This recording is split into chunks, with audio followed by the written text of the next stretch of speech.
pārliecināta, ka tautas mākslā iesaistītie ir labākā Latvijas sabiedrības daļa. Jo bez tā, ka jūs strādājat, audzinat bērnus, darat vēl visādus dažādus darbus un dažādus pienākumus, jūs esat gatavi vairākas reizes nedēļā sanākt kopā, lai darītu ko labu sev un Latvijas kultūrai. Tāpēc es jums vēlu ražīgu šo darba sezonu un būt optimistiem, un optimists iepratīm pesimistam domā, ka katra nodzīvotā diena nevis samazina viņu mūžu, tieši otrādāk bagātina. Tātad, esot kopā, mēs kļūstam bagātāki.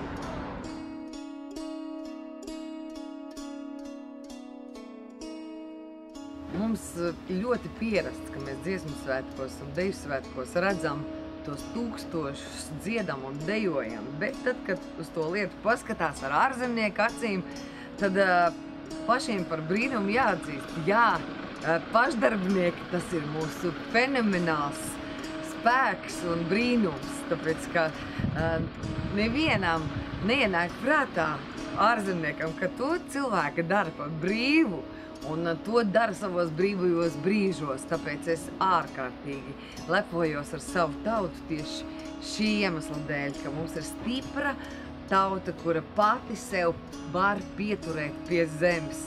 Un pašdarbniekiem īpaši paldies. Viņi ir tie, kas notur mūs šeit Latvijā, jo patiešām ir tie novembra, decembra vakari drūmi un tumši, un ja nebūtu pašdarbnieku, un ja nebūtu viņu gaišais spēks, acīm redzot, Latvija būtu daudz tukšāka. Es jums gribu novēlēt to prieku un to dzīvesprieku, un pats galvenais to stiprumu, kas jūsos ir, jo jūs taču to darat no tīra prieka, jums par to neviens nemaksā, un jūsu lielākā alga ir prieks, un droši vien arī beigās aplausi.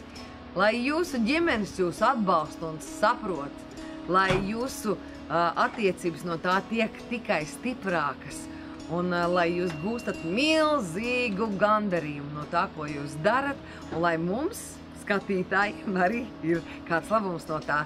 Un, protams, vecuma vecais labais teiciens šeit ir, kas grib dzīvot vienos priekos, nu tas taču lai stājas pašdarbniekos. Lai jums pietiek spēks un izturība. Labās lietas notiek tad, ja mēs tās darām ar sirdi. Arī es kādreiz savu karjeru iesāku amatieru teātrī. Turieties un ticiet sev, lai jums izdodas.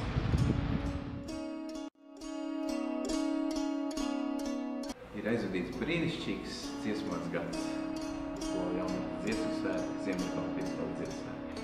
Es tev gribētu, ka šī sajūta, svētku sajūta mums turpinātos arī ikdienā un jaunajā sezonā. Izaicinājumi mums pietiekoši daudz, sievām un vīriem jāgatavojas saviem svētkiem cēsīs. Un visiem koriem kopā mums jāsagatavoties mums šī gadsimta lielākajam notikumam, Latvijas 100. dziesmu svētkiem. Es ļoti ceru, ka būs repertuārs laicīgi, būs interesi par repertuāru, būs patīk nākt, dziedāt, darboties un dejot un spēlēt, lai svētki izdodas tādu vēl nekā līdz šim.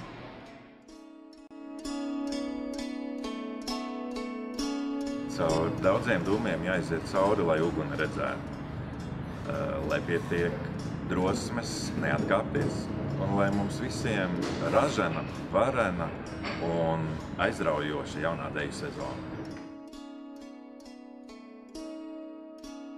Cienījamie amatieru mākslas kolektīvu dalībnieki, dziesmu svētku procesa dalībnieki. No sirds sveicu jūs, iesākoties jaunai sezonai, jaunam darba cēlienam. Šī sezona, nākošā sezona un tad jau arī lielie Latvijas 100. gadus dziesmu svētki būs klāt.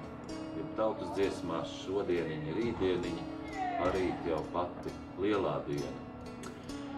Lai jūsu kolektīvos ir daudz jaunu dziedošu ļaužu, lai vecie pieredzes bagātie krustvecāki koros un deju kolektīvos prot izskaidrot, izstāstīt, parādīt, kā labāk, kā nevajag.